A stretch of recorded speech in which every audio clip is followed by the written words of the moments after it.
And now I recognize Representative Dole for 2 minutes. Thank you, Madam Chairwoman. And I want to welcome you all here as well, and thank you for being here.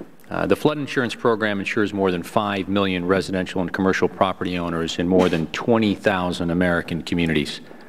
These millions of property owners and their communities depend on this program to provide some measure of security against inevitable flood risks.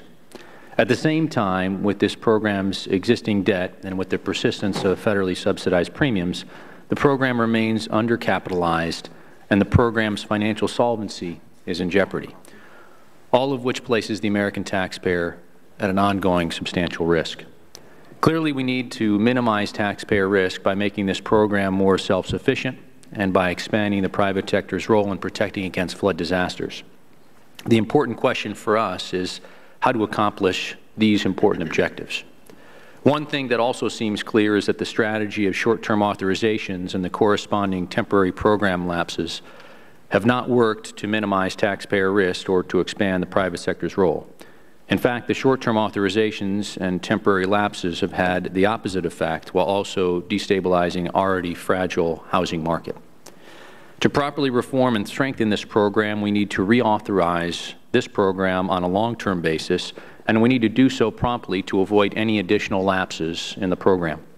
Long-term reauthorization will allow us to create stability and predictability for property owners while moving towards meaningful and necessary reforms.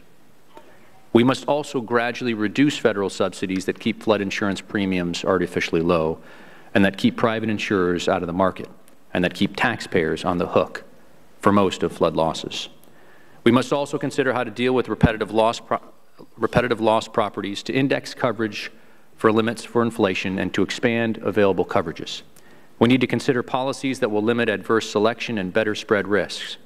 We need to consider giving private market insurers some certainty and uniformity regarding applicable law when selling and administering policies under what is necessarily a national flood insurance market. In the end, we need to create the conditions under which the taxpayer risk is minimized, private sector involvement is expanded, and policy owners are protected. I look forward to working with the Chairwoman and my colleagues on both sides of the aisle to achieve these most important national objectives. I yield back.